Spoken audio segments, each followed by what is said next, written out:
Till now, Liu Sheng had conquered the towers of every university. Those who were thinking of stopping him earlier have given up after seeing his power. They all assumed that they would not be able to stop Liu Sheng. Here Liu Sheng goes to his dream space after destroying all the towers. After coming here, Liu Sheng gets some information which makes him a bit confused, but he does not want to think about it right now. So he leaves the rest of the information and sets out to kill the monsters. In the first image we see the Ice Grand Master. This is a projection created by Liu Sheng's mental power. But as soon as she is created, her soul body starts destroying itself. Liu Sheng has used so much mental power to create it that as soon as it starts getting destroyed, Liu Sheng screams in pain. Within a few moments, the soul body created by Liu Sheng gets completely destroyed on its own. Due to using it, Liu Sheng is tired and says in this condition, I still can't use mental power to construct a projection. Because as soon as mental power was disturbed he did not get any feedback. He was wondering whether there is no feedback of mental power. Liu Sheng is trying this because when he was looking for information on visualization technique,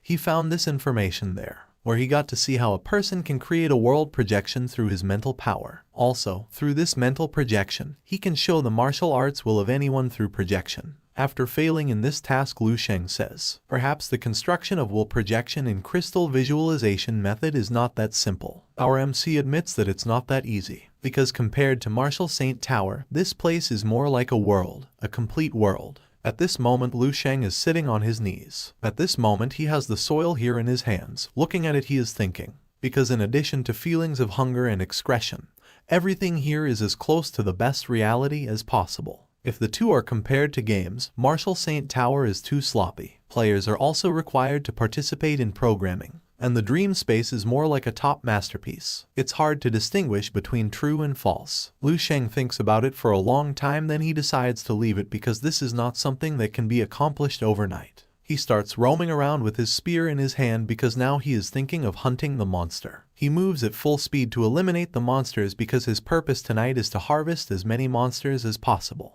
After many trials in the Martial Saint Tower, Liu Sheng's practice process of crystal visualization has greatly improved. While going to hunt the monster, Liu Sheng has realized the change in his body, that his body can accommodate the third kind of master's will. He thinks, if I don't harvest another wave, at the rate at which my strength is growing, I may even look down upon the will of a master-level martial artist. It takes the will of the great Grand Master to do it. This is the thought going on in the mind of our MC because after all, the target is now the Grand Master. If he doesn't do it now, it will be difficult later. If our MC faces the Grand Master even by mistake, he will be defeated after some time, so he wants to improve his strength a little more. After some time, Liu Sheng reaches the place where he will find his third Grand Master will. Our MC stands directly in front of a zombie because he wants to take its Grand Master will. The zombie standing in front of him looks very strong. He is carrying a huge rock on his shoulders. That zombie is completely calm after seeing Liu Sheng. His eyes are completely cold and cold air is coming from his mouth. After this, without any delay, Liu Sheng sets out to attack the zombie. At this time, only golden-colored aura is coming out from Liu Sheng's body. After this, the golden stellar energy along with the flame quickly came out of his hand and merged into the spear. After repeatedly using the breath of flame and increasing his strength several-fold, Liu Sheng has completely stabilized his level of element control at the 4th level after entering the state of void. Blazing flames and stellar energy complement each other, and this is the most convenient power used by Liu Sheng. With terrifying power of control, the golden flames transformed, turning the entire spear into shining pure gold. It seems as if many golden dragons are floating on the spear, which is very beautiful. Then, without wasting much time, our hero throws the spear with all his strength towards the Grand Master. The spear was going at such a high speed that it was leaving behind a golden-colored aura. Grand Master Zombie standing in front tries to stop that spear with his hand. However, his attempt fails after some time because the pressure of the spear was so high that it pushes him back. As soon as the spear hits him, there is dust, and as soon as the dust clears, we see that one side of Grand Master Zombie's body has been completely destroyed. The zombie was killed in just one attack, which means that our MC has become much stronger. Liu Sheng stood silently in front of the strong zombie, then watched as a thick black line of smoke rose from the zombie body and entered his body. The Grandmaster Zombie lying in front is dead, and Liu Sheng takes his power and martial will and says, under the superimposed buff of 2 phases, the effect is truly horrific. The body of the monster lying in front was slowly getting destroyed. and Lu Sheng looks at his defense and praises him because his defense was very strong, and that too despite being in this state. Because if it was in perfect state, Tan Zhongyu, who is at the Grand Master level, can't break through his defense. Because this guy's defense is very strong. He tried for some time against such a powerful attack, which is quite commendable. Lu Sheng praises him that the heroic spirit is immortal, and in a way he asks for permission from that spirit, just let me inherit your master's will. As soon as Lu Sheng takes the will, he starts seeing the person's memory, where we see two people, one of whom is old and the other is a young boy. The boy is kneeling on the ground and the old man yells at him, "Shiwai, your talent is too poor. You will always be one step slower than others. You are not suitable for practicing martial arts at all." The boy was listening to these things for a long time.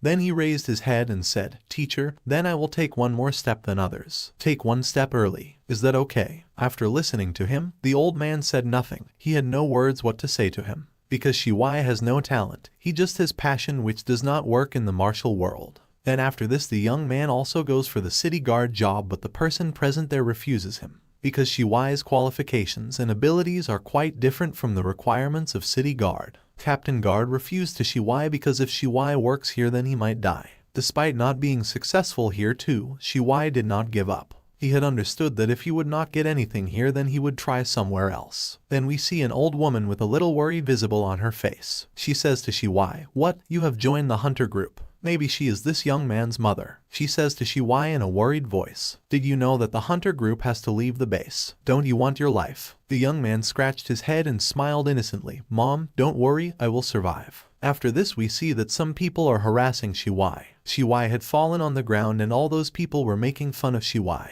They are all making fun of Shiwai being weak. All of them are laughing. Then one of them says, "You don't have much strength, but you still want to save others." Everyone was calling him crazy, weak, idiot. Then someone else says, "In order to grab a few pieces of corpses and bring them back, I almost lost my life. It's really stupid." Everyone was laughing at Shiwai, and Shiwai was lying on the ground half dead as if someone had hit him. The people standing there were harassing him that he'll probably die in the mouth of a strange beast next time. Shiwai gets very angry after hearing all these things. But Shiwai does not beat them. Rather, he will prove to them that he can move ahead. After some time, we see that Shiwai is doing his exercise and the same people are standing at a distance from him and talking among themselves. "What are you talking about? Idiot, Shiwai has been promoted to level 6. Real or fake? Don't lie to me." The second one listens to his partner and says, "He goes through life and death in the wild every day.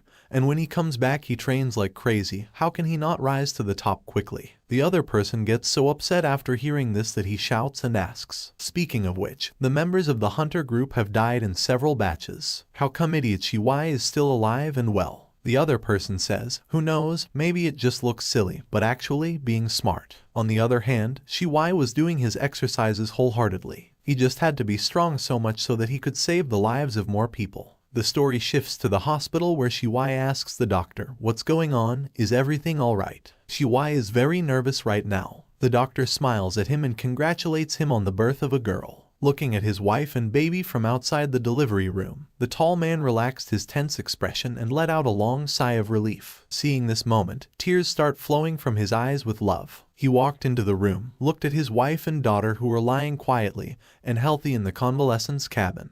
And a smile slowly appeared on his face. He promised himself that day that he would become so strong that he could always protect his wife and child. On that day, Shiwai the Fool became a master. This was the time when he was 72 years old. When base 1359 was attacked by a wave of monsters, Master Shiwai stayed at gate 27, never retreating until his death. Here in the present, Lu Sheng had absorbed all the memories of Shiwai till now, remembering his memories. Lu Sheng thinks so. This is Shiwai the Fool. He compares the power of Tan Zhongyu and Shiwai. Compared to Tan Zhongyu, Shiwai is the representation of a late bloomer. He was called a fool since he was a child, but before passing away, he was a peak warrior. He was able to reach the rank of master at a young age. Before he died, his strength had already reached the threshold of the Grand Master rank. His teacher said, he even had the potential to become a 9th rank martial saint. Shiwai's path. From the beginning to the end, it was all about protection. Our MC was considering Shiwai's path as exactly his own. In a sense, this is also the path of our hero, since finding this dream place. What does he want to do? Is to protect my family, and future of mankind. Whatever our MC likes, he will protect it. Thinking these things brings a smile on Lu Sheng's face. So friends, chapter ends here. Now what will happen next, we will know in the next chapter. And don't forget to subscribe the channel and like the video too.